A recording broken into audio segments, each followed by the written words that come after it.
Assalamualaikum warahmatullahi wabarakatuh. Perkenalkan, nama saya Aldaya Guci dengan NPM 211 Di sini saya akan mempresentasikan tugas saya mengenai gizi daur kehidupan. Nah, sebelum itu, saya akan menjelaskan pembahasan apa saja yang akan kita bahas. Yang pertama adalah mengenai gizi daur kehidupan. Yang kedua, masalah pada gizi daur kehidupan. Kemudian, kebutuhan energi dan zat gizi. Lalu akan ada contoh penghasil. Siklus kehidupan manusia berkaitan erat dengan proses tumbuh kembang yang dimulai dari proses pembuahan atau fertilisasi yang berlanjut pada masa bayi dan anak-anak, remaja, dewasa, hingga lansia. Pertumbuhan merupakan suatu proses bertambahnya jumlah dan ukuran sel dalam tubuh manusia. Sedangkan perkembangan berarti peningkatan fungsi sel, jaringan, dan organ tubuh dalam bentuk yang kompleks. Zat gizi memiliki peran yang sangat penting dalam proses pertumbuhan dan perkembangan di setiap tahap dalam siklus kehidupan. Nah, apa saja sih daur kehidupan itu? Daur kehidupan itu dimulai dari siklus ibu hamil, ibu menyusui, remaja, dewasa, dan lansia. Ibu hamil adalah seorang wanita yang mengandung dimulai dari konsepsi sampai lahirnya janin. Ibu hamil merupakan proses perkembangan janin di dalam sel telur dan sel sperma sampai janin matang atau siap dilahirkan. Kehamilan dibagi dalam 3 trimester, yaitu trimester pertama dari konsepsi sampai 3 bulan, trimester kedua dari bulan ke-4 sampai 6 bulan, dan trimester ketiga dari bulan ke-7 sampai 9 bulan. Kemudian ibu menyusui. Ibu menyusui adalah ibu yang memberikan air susu kepada bayi dari payudara si ibu. Air susu ibu hanya dapat diproduksi oleh payudara ibu yang pada saat masa menyusui yang disebut ASI, yang kemudian dapat dilanjutkan sampai usia 20 tahun. Air susu ibu atau ASI eksklusif adalah yang diberikan selama 6 bulan tanpa tambahan cairan lain seperti susu formula, jeruk, madu, air teh, dan air putih, serta tanpa tambahan padat makanan lain. Bayi adalah sebutan untuk anak usia 0-1 tahun dan makhluk hidup yang baru saja dilahirkan dari rahim ibu. Pada masa ini merupakan masa yang menyenangkan baik fisik maupun dalam tingkah lakunya. Karena pada masa ini adalah masa yang polos dan unik bagi seorang manusia. Namun demikian, masa bayi juga merupakan suatu tahap perkembangan manusia setelah dilahirkan, sehingga merupakan masa yang cukup menegangkan karena bayi harus memulai hidup mandiri dan lepas dari ketergantungannya di dalam rahim selama ini. Balita adalah anak yang telah menginjak usia di atas 1 tahun atau lebih populer dengan pengertian usia anak di bawah 5 tahun.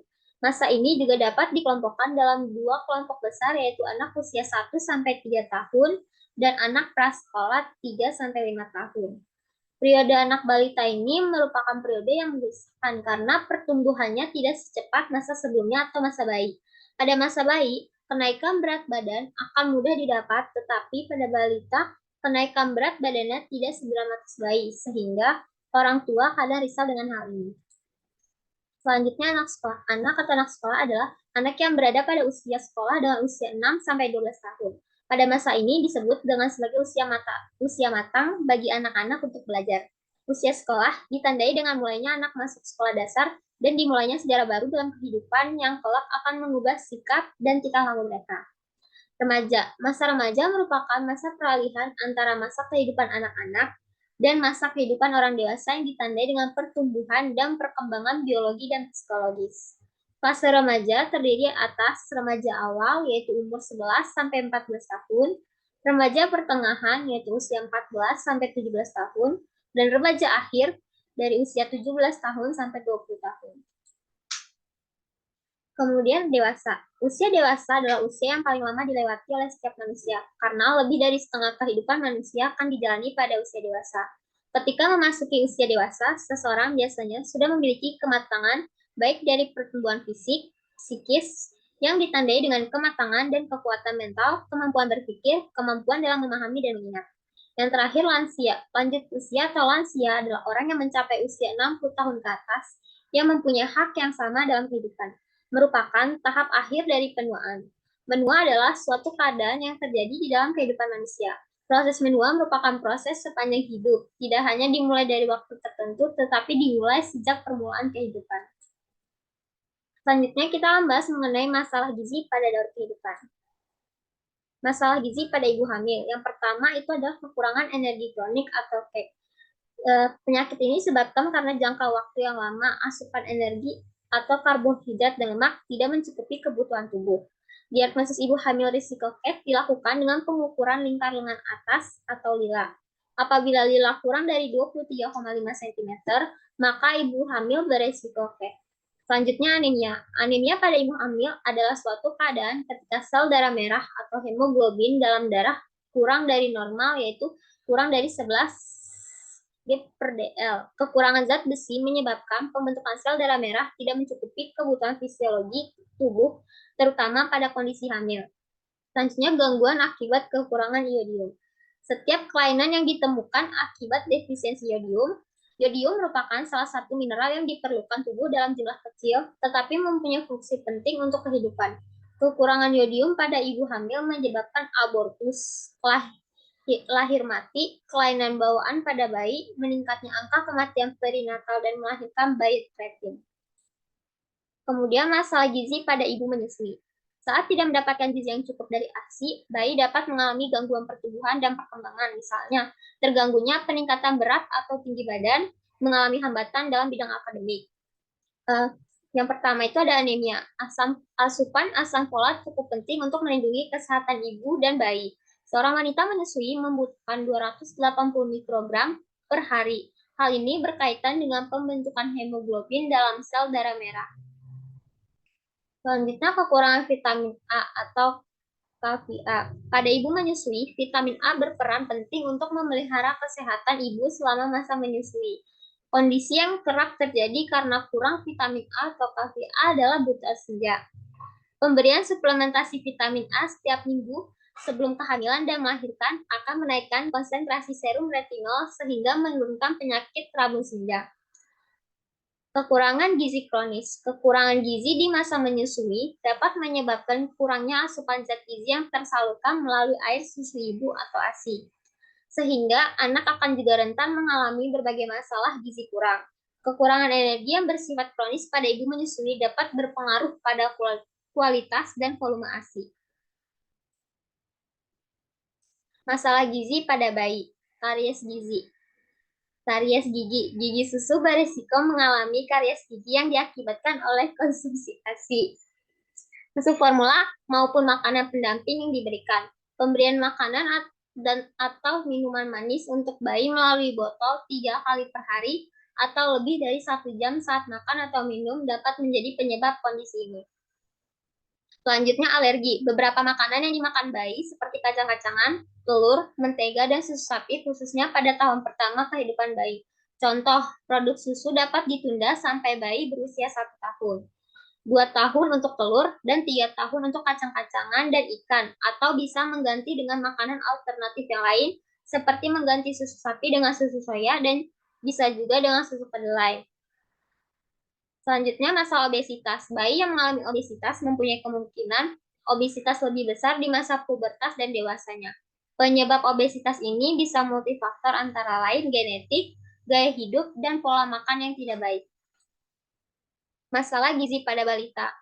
Kurang energi protein atau KEP. KEP adalah keadaan kurang gizi yang disebabkan oleh rendahnya konsumsi zat energi dan protein dalam makanan sehari-hari, sehingga tidak memenuhi angka kecukupan gizi. Anak akan tampak kurus. Anak dikatakan KEP apabila berat badannya kurang dari 80% indeks berat badan menurut umur. Kurang vitamin A. Vitamin A adalah salah satu zat gizi dari golongan vitamin yang sangat diperlukan oleh tubuh yang berguna untuk kesehatan mata dan untuk kesehatan tubuh, yaitu meningkatkan daya tahan tubuh untuk melawan penyakit, misalnya campak, diare, dan penyakit infeksi lainnya. Penyakit mata yang diakibatkan oleh kurang vitamin A disebut serophthalmia. Obesitas. Anak akan mengalami berat badan berlebih dan kelebihan lemak dalam tubuh apabila sering mengonsumsi makanan dalam porsi besar dan tidak diiringi dengan aktivitas yang seimbang. Seringkali orang tua memberikan makanan berlebih dan membatasi aktivitas anak sehingga menimbulkan obesitas sejak dini, dimulai dengan mengalami berat badan yang berlebih. Selanjutnya, masalah gizi pada anak sekolah. Yang pertama ada kurang energi protein atau suatu kondisi di mana jumlah asupan zat gizi yaitu energi dan protein yang kurang dari yang dibutuhkan. Akibat buruk dari CAP bagi anak sekolah adalah anak menjadi lemah daya tahan tubuhnya dan terjadi penurunan konsentrasi belajar. Selanjutnya ada anemia gizi besi, suatu kondisi pada anak sekolah dengan kadar hemoglobin dalam darah kurang dari normal. Akibat buruk dari anemia gizi besi adalah anak menjadi lesu, lemah, letih, lelah, dan lalai, dan mengurangi daya serap otak terhadap pelajaran. Yang terakhir ada karies gigi. Kebanyakan anak-anak gemar memakan jajanan yang manis, contohnya seperti coklat, donat, permen, es krim, wafer, roti, kue, yang dapat memicu terjadinya karies gigi dan memperparah kerusakan gigi. Makanan manis yang berbentuk lunak dan lengket dapat berpengaruh langsung terhadap terjadinya karies gigi. Masalah gizi pada remaja. Gangguan makan. Ada dua macam gangguan makan yang biasa terjadi pada remaja, yaitu bulimia nervosa dan anoreksia. Kedua gangguan ini biasanya terjadi karena obsesi untuk membentuk tubuh langsing dengan cara menguruskan badan. Ciri-ciri seseorang dengan gangguan makan ini antara lain sangat mengontrol asupan makanannya, kehilangan berat badan secara drastis. Obesitas. Sebagian remaja yang makannya terlalu banyak melebihi kebutuhannya sehingga menjadi gemuk. Aktif berolahraga dan melakukan pengaturan makanan adalah cara untuk menurunkan berat badan. Diet tinggi serat sangat sesuai untuk para remaja yang sedang melakukan penurunan berat badan. Dan terakhir anemia. Anemia karena kurang zat besi adalah masalah yang paling umum dijumpai terutama pada perempuan. Zat besi diperlukan untuk membentuk sel-sel darah merah, dikonversi menjadi hemoglobin, beredar ke seluruh jaringan tubuh, berfungsi sebagai pembawa oksigen. Remaja perempuan membutuhkan lebih banyak zat besi daripada laki-laki. Masalah gizi pada dewasa. Yang pertama, gizi kurang. Pengabaian terhadap prinsip gizi seimbang akan berisiko mengalami kekurangan gizi.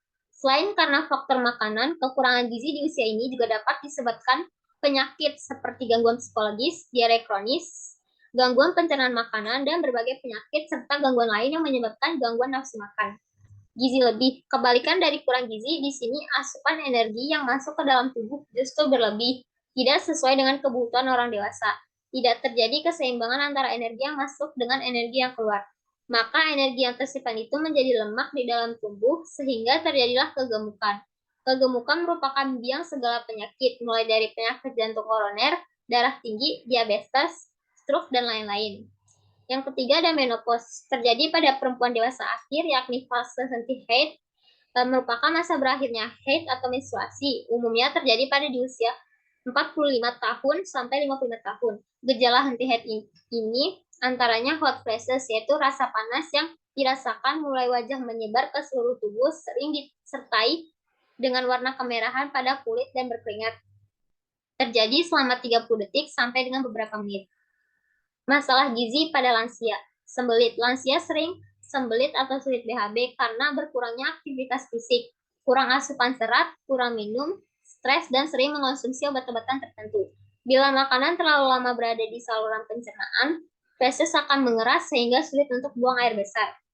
Yang kedua, anemia gizi. Sekitar 6 dari 10 lansia mengalami anemia gizi. Pada umumnya disebabkan oleh rendahnya asupan zat besi dan beberapa vitamin, terutama vitamin B12, C, dan asam folat.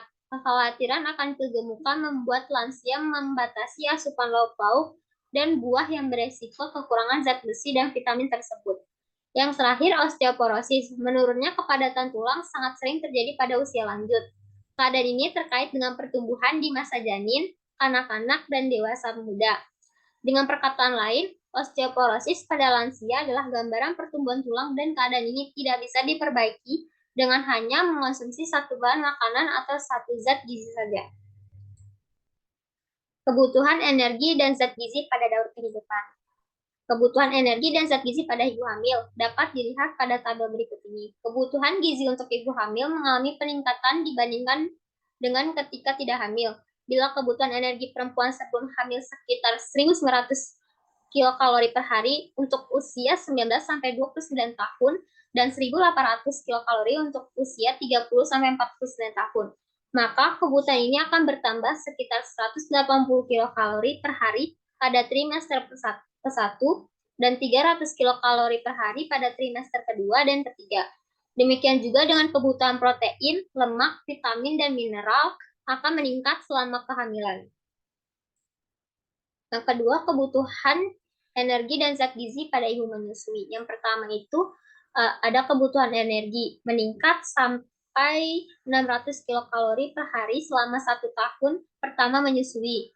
Rekomendasi ini berdasarkan kebutuhan total wanita dewasa dan proses penyusuan.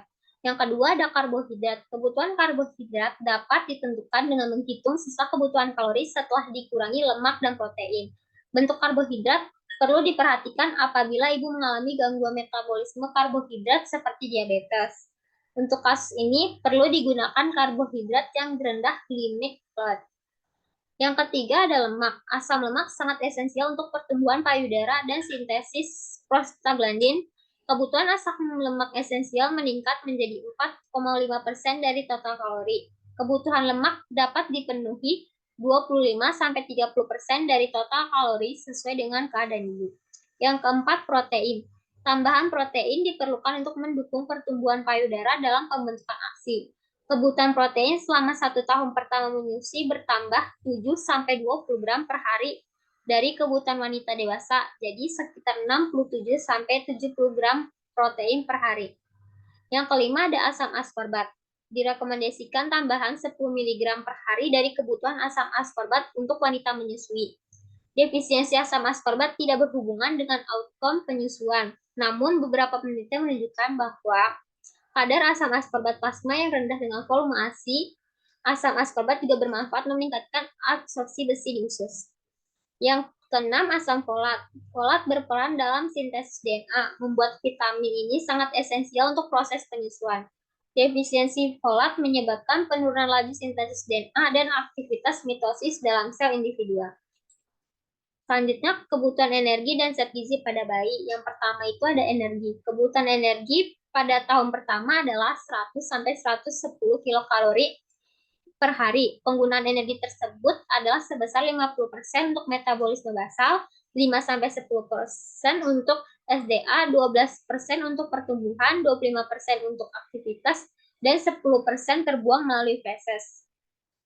Yang kedua ada protein. Selama 6 bulan pertama, kebutuhan protein bayi dapat dipenuhi dari ASI atau pengganti ASI. Lemak. Lemak merupakan substansi yang terdiri atas lemak, minyak, dan kolesterol. Asam lemak merupakan bagian terbesar dari lemak dan harus tersedia dalam diet sehari-hari karena tidak dapat disintesa dalam tubuh.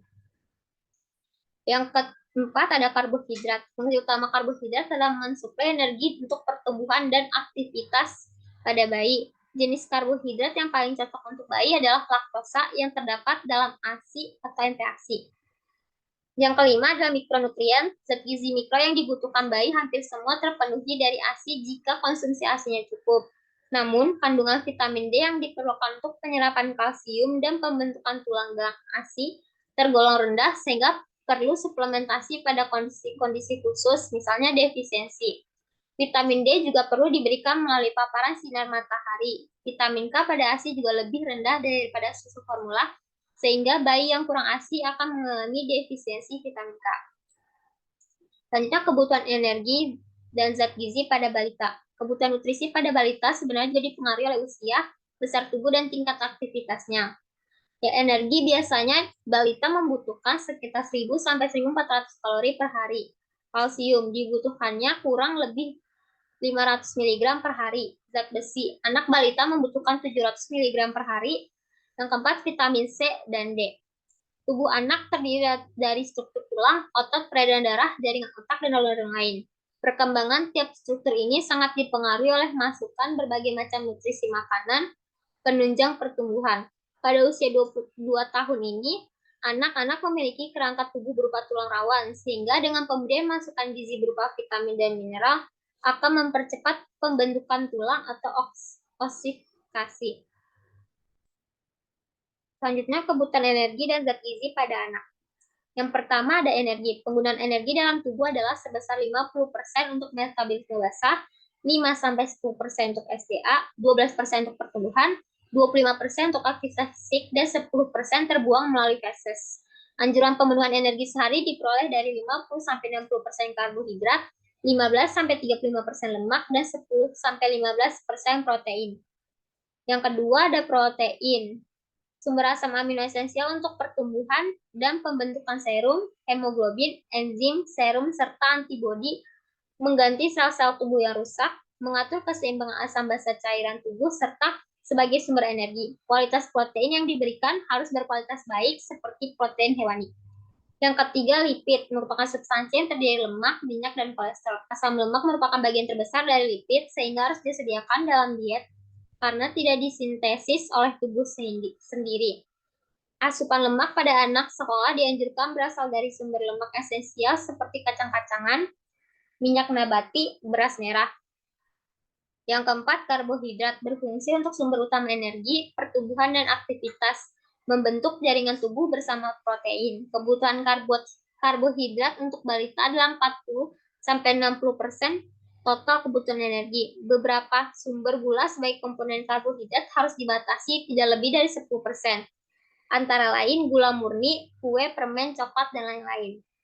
Mikronutrien digunakan untuk pertumbuhan sel epitel, metabolisme karbohidrat, dan keseimbangan cairan tubuh. Proses oksidasi dalam sel penyerapan kalsium dan fosfor oleh vitamin D mencegah perdarahan dan pembelahan sel, pembentukan protrombin dalam proses pembekuan darah. Yang keenam, cairan air merupakan komponen utama dalam tubuh manusia. Pada anak sekolah, 60-70% berat tubuh adalah air. Air juga merupakan kebutuhan dan bagian dari kehidupan manusia, sehingga asupan air pun sebaiknya seimbang dengan jumlah yang dikeluarkan. Asupan air yang kurang akan menimbulkan masalah kesehatan, begitupun sebaliknya, asupan air yang berlebih juga dapat menimbulkan masalah kesehatan, khususnya pada anak yang menderita penyakit ginjal dan gagal jantung. Kebutuhan rata-rata cairan untuk anak sekolah adalah 1 kilokalori per hari. Kebutuhan energi dan zat gizi remaja. Yang pertama, lemak merupakan sumber energi yang dapat disimpan dalam tubuh sebagai cadangan energi. Konsumsi lemak yang berlebihan pada usia remaja tidak dianjurkan karena dapat meningkatkan kadar lemak dalam tubuh, khususnya kadar kolesterol darah, yaitu 20-25% dari kalori total.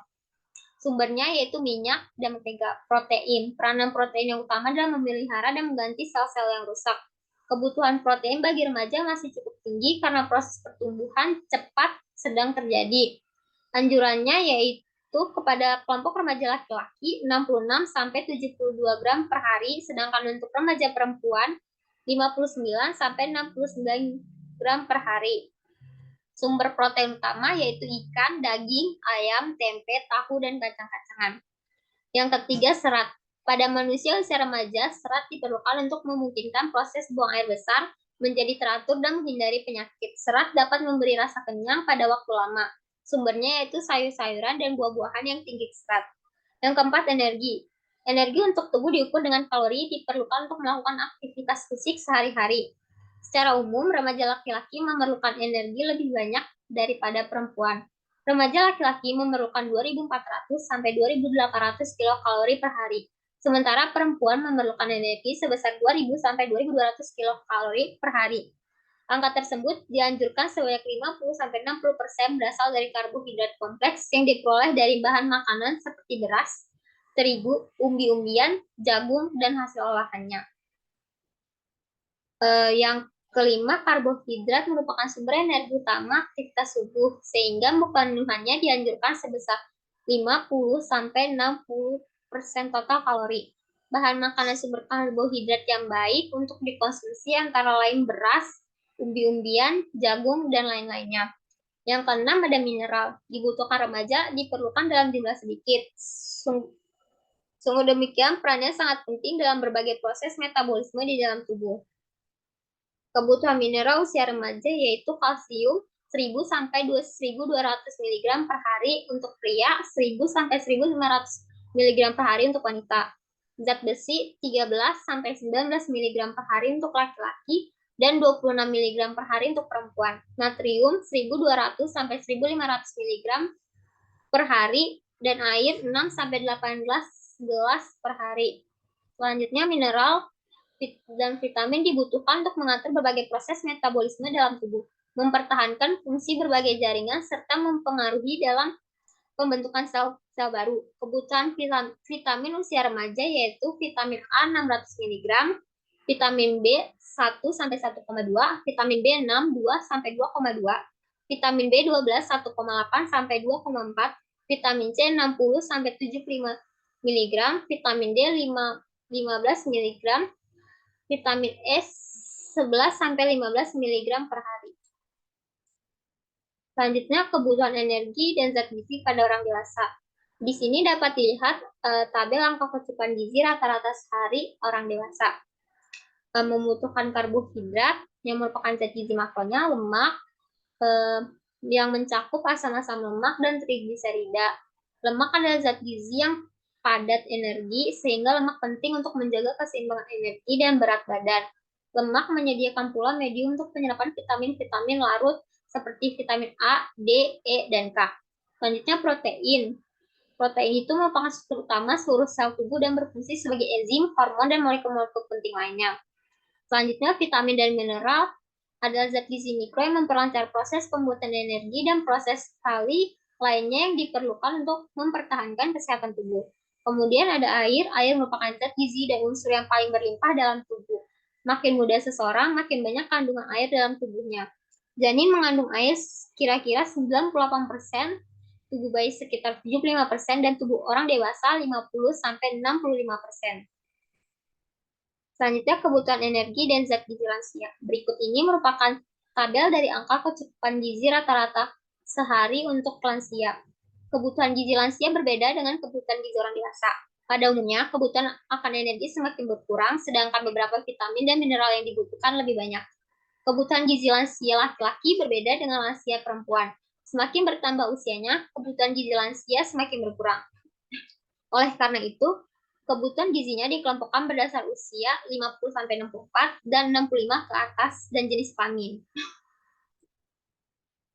Selanjutnya, menu makan siang. Berikut merupakan contoh menu makan siang berdasarkan angka kecukupan gizi 2019 anak usia 13-15 tahun. Kebutuhan energinya yaitu 2.400 kilokalori, protein 50 gram, lemak 80 gram, 350 gram. Jumlah kebutuhan makan siang itu energi 2.400 kilokalori dikali 30% sama dengan 720 kilokalori. Protein 50 gram dikali 30% sama dengan 15 gram. Lemak 80 gram dikali 30% sama dengan 24 gram. Karbohidrat yaitu 350 gram dikali 30% sama dengan 108,1 gram. Berikut merupakan makan siangnya yaitu nasi, telur dadar, tumis, kangkung, smoothies, pisang, stroberi. Contoh menu makan siang untuk ibu hamil di trimester pertama, nasi putih 200 gram, ikan bandeng pepes 100 gram, bakwan tahu 50 gram, wortel, sawi, dan kapri 100 gram. Trimester kedua, nasi putih 200 gram, ikan tenggiri bumbu rujak 100 gram, tahu goreng 50 gram, sayur asem 100 gram, jeruk 100 gram, satu potong sedang. Trimester ketiga, nasi putih 200 gram, ikan mas goreng 100 gram, tahu bacem 50 gram, sayur bayam 50 gram, semangka 100 gram, satu potong sedang. Ibu menyusui, nasi 150 gram, ayam 35 gram, jamur 25 gram, tempe 50 gram, tahu 50 gram, dan gula 7 gram. Untuk bayi dan balita, nasi 150 gram, ayam 35 gram, jamur 25 gram, tempe 50 gram, tahu 50 gram, gula 7 gram. Menu makan siang untuk remaja, nasi 75 gram, ikan mas 50 gram, tahu 25 gram, sawi rebus 25 gram, buncis rebus 25 gram. Untuk dewasa, beras 75 gram, ikan cakalang 75 gram, tahu 50 gram, minyak 2,5 gram, kembang kol, jamur, kuping, dan wortel 75 gram, jeruk 100 gram. Untuk lansianya, nasi 80 gram, tahu 50 gram, telur 60 gram, wortel 30 gram, jagung manis 30 gram, buncis 30 gram, wortel 30 gram. Sekian presentasi dari saya. Terima kasih telah menyaksikan. Wassalamualaikum warahmatullahi wabarakatuh.